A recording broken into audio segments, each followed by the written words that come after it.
Matsaga TV.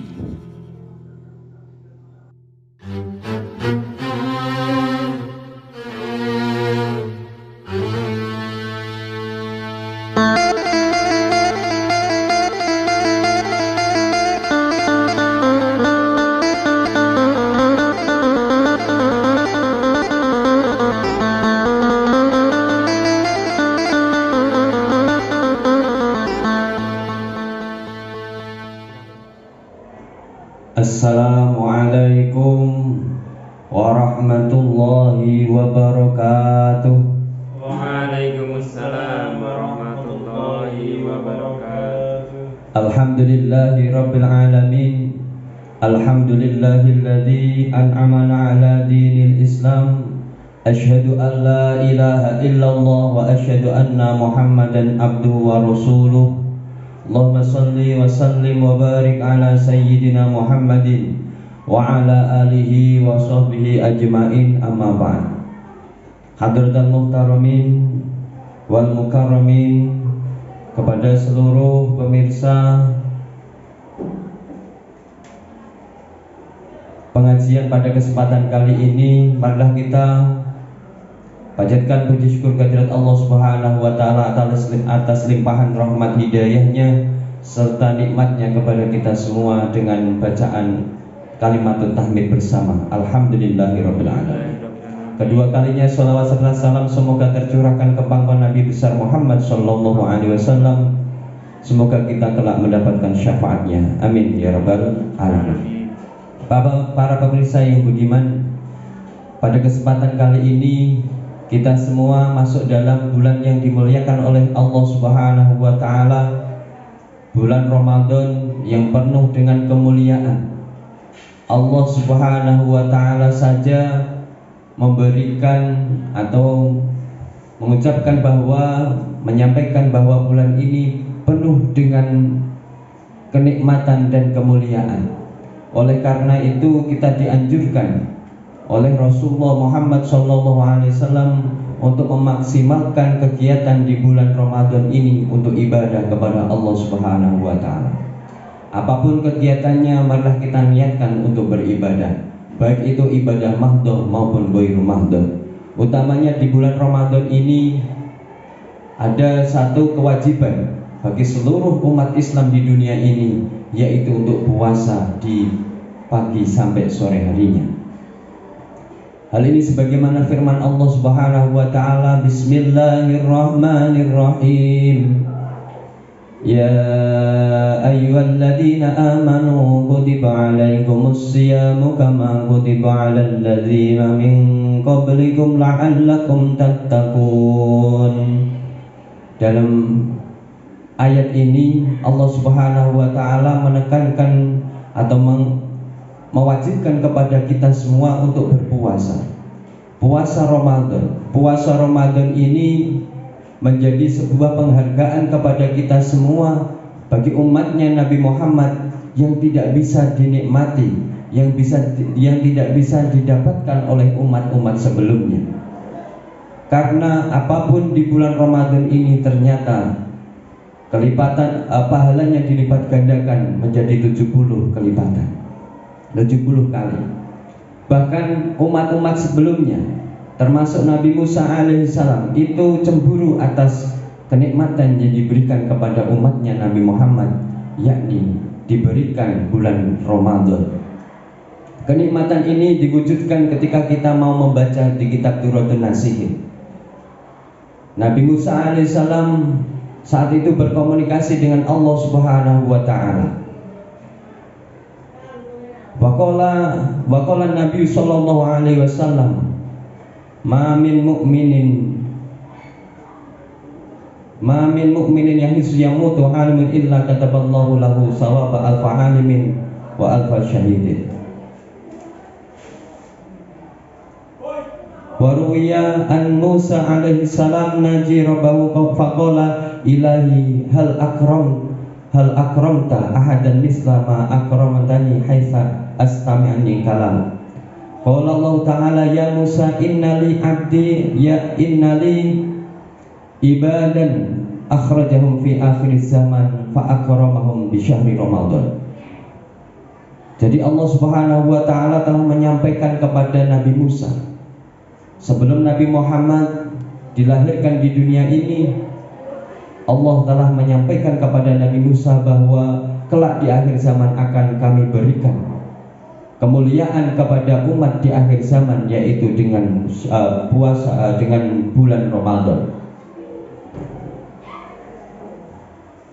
Wa anna akunu aqrabu ilaihi minka fa inni kalamtuka wa baini wa bainaka sab'una alfa hijabin fa idza somat ummata Muhammadin wa biyadat syafahum wasfarrat alwanuhum arfa'atil kal hijab waqtal iftar. Jadi dalam komunikasi ini Allah Subhanahu wa taala menyampaikan bahwa meskipun Nabi Musa alaihissalam itu telah mampu berkomunikasi langsung kepada Allah Subhanahu wa taala di Gunung Turisina, tetapi di situ masih ada 7.000 hijab atau penghalang. Akan tetapi penghalang ini bisa dihilangkan atau mungkin bisa dicabut oleh Allah Subhanahu wa taala dan langsung bisa dijalankan oleh seluruh umatnya Nabi Muhammad ketika di bulan Ramadan. Luar biasa di bulan Ramadan ini, ketika kita semua sampai kepada berbuka puasa, maka 7.000 hijab antara penghalang antara kita dengan Allah Subhanahu wa taala itu dicabut oleh Allah Subhanahu wa taala, sehingga doa apapun insya Allah dikabulkan oleh Allah. Maka pas waktu berbuka, kita semua harus menata diri, selain menikmati hidangan yang ada di hadapan kita, termasuk kita semua harus menjaga lisan kita untuk tidak berucap sesuatu yang tidak baik, karena itu bagian doa. Karena kita semakin paling dekat kepada Allah ketika apa? Ketika iftar, waktal iftar. Jadi ketika di waktu berbuka puasa itu adalah waktu yang mustajab, waktu di mana 7.000 hijab antara manusia dengan Allah Subhanahu wa taala itu dicabut. Itulah manfaat dari bulan Ramadan. Selain itu juga ada dua kenikmatan yang luar biasa yang akan diberikan oleh Allah Subhanahu wa taala kepada umatnya Nabi Muhammad. Bahwa kelak nanti di umatnya Nabi Muhammad akan diberikan dua kenikmatan cahaya. Cahaya ini bisa menerangi dua kegelapan. Yang pertama adalah cahaya Ramadan, dan yang kedua adalah cahaya membaca Al-Quran. Dari dua cahaya ini bisa menerangi dua kegelapan. Yang pertama kegelapan ketika di dalam kubur, yang kedua kegelapan ketika di hari kiamat. Luar biasa. Maka kita di bulan Ramadan ini kita manfaatkan semaksimal mungkin untuk bisa mendapatkan maghfirahnya Allah Subhanahu wa taala, rahmatnya Allah Subhanahu wa taala yang luar biasa, yang tidak bisa dinikmati, yang tidak bisa didapatkan oleh orang lain selain orang Islam, bahkan umat-umat sebelumnya. Ini sebuah kenikmatan. Maka kita, meskipun banyak dosa yang telah kita lakukan, banyak kesalahan yang pernah kita lakukan, di bulan ini saatnya kita taubat. Di bulan ini saatnya kita mendekatkan diri kepada Allah Subhanahu wa taala. Di bulan ini saatnya kita menjalankan ayat-ayat yang selalu kita kumandangkan setiap kali sholat, yakni di surat Al-Fatihah. Di dalam surat Al-Fatihah ada ayat Bismillahirrahmanirrahim, Iyyaka na'budu wa iyyaka nasta'in.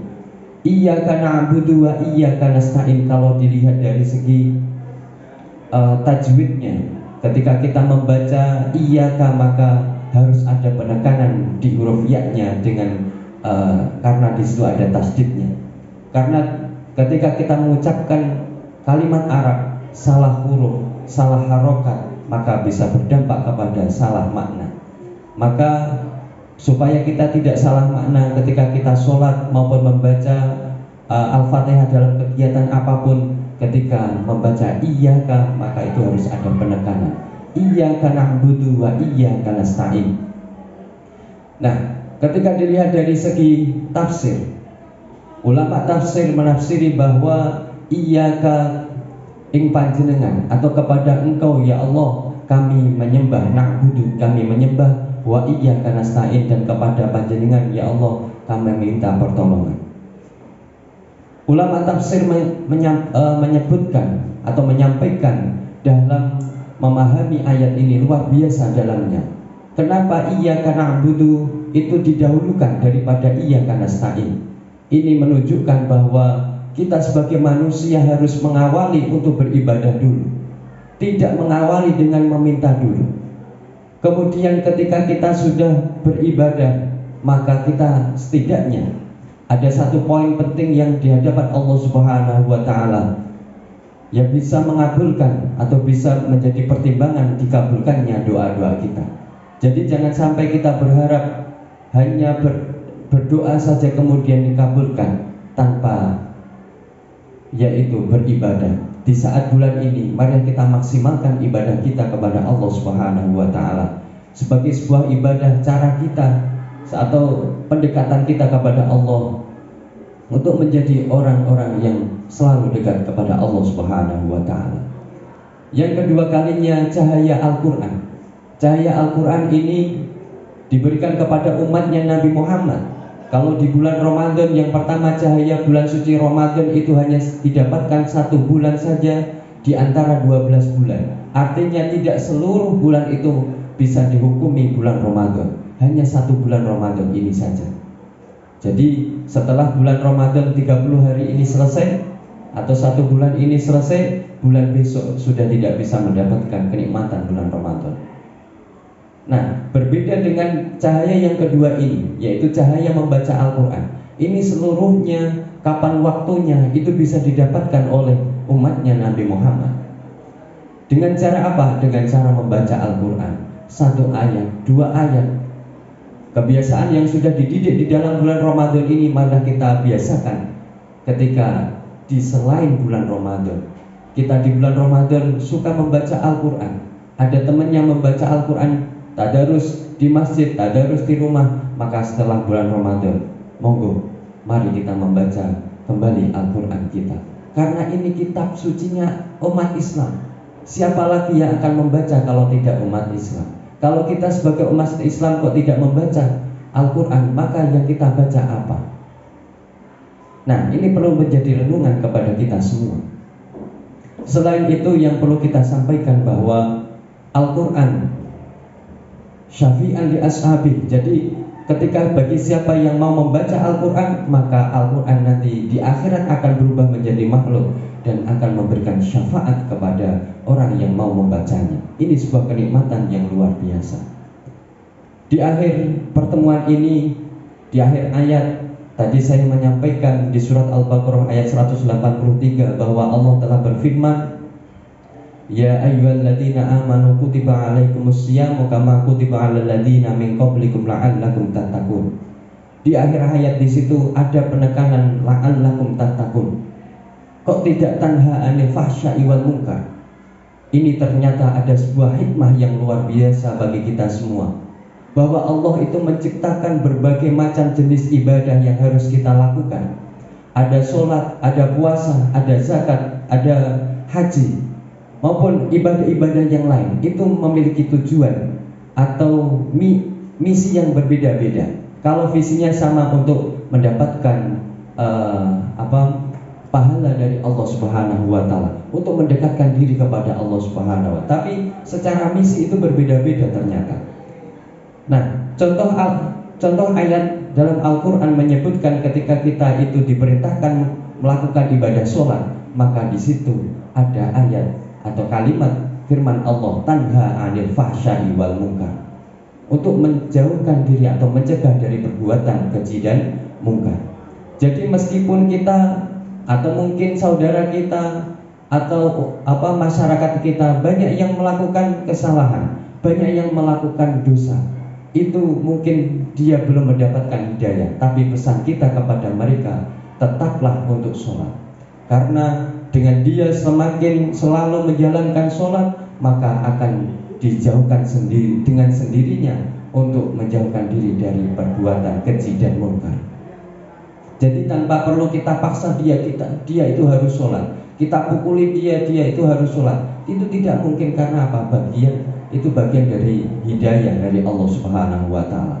Tapi kalau dia sudah sholat meskipun masih maksiat, tidak masalah, tidak apa-apa. Tetapi nanti lambat laun dia akan sadar dengan sendirinya, karena janji Allah, sholat itu tanha anil fahsya'i wal munkar.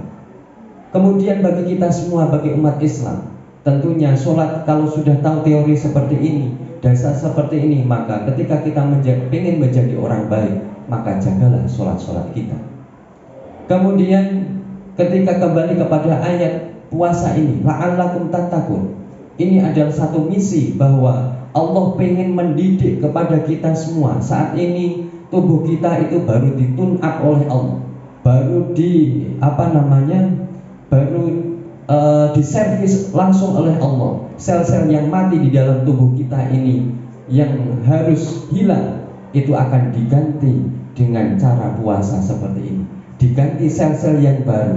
Nah, maka awalilah sel-sel yang baru ini dengan hal-hal yang baik. Jangan campuri saat ini dalam ibadah di bulan Ramadan ini paradigma atau cara berpikir kita itu cara berpikir yang tidak baik, atau sering suudon di dalam hati kita, sering suudon dalam pikiran kita, atau mungkin menjadi bagian dari sumbu pendek, sering emosi dan sebagainya.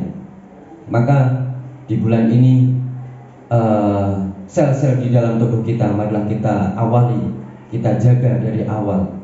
Ya, yang baru, sel-sel yang baru ini sel yang baik, untuk nantinya di setelah bulan Ramadan itu kita ketika diperintahkan atau diajak atau kita mendengarkan sebuah ajakan kebaikan, kita langsung bisa menjalankan tanpa ada alasan apapun. Inilah bagian dari hikmah di bulan Ramadan.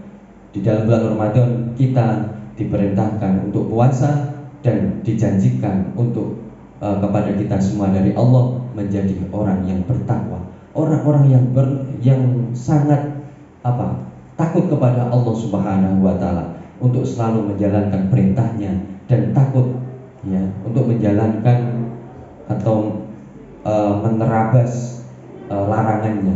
Jadi didikan itu tidak lain melalui puasa, karena kita selama 11 bulan sudah dididik oleh setan, iblis dan sebagainya. Di bulan ini sebagai laboratorium kita, apakah kita itu menjadi orang baik atau tidak. Karena di bulan ini tidak ada lagi setan yang berkeliaran, semua setan dibelenggu oleh Allah. Ketika kita masih melakukan kejelekan, maka tentunya itu bagian dari jati diri kita, berarti kita itu masih menjadi orang yang jelek ya. Didikan setan itu berarti berhasil. Maka di bulan ini malah kita segera merubah pola pikir seluruh elemen yang ada di tubuh kita melalui puasa ini. Semoga kita menjadi orang yang bertakwa, menjadi orang yang baik di hadapan Allah maupun manusia. Amin ya rabbal alamin. Cukup itu yang dapat saya sampaikan. Semoga bisa bermanfaat. Kurang lebihnya saya mohon maaf yang sebesar-besarnya. Akhiran, assalamualaikum warahmatullahi wabarakatuh. Waalaikumsalam warahmatullahi wabarakatuh.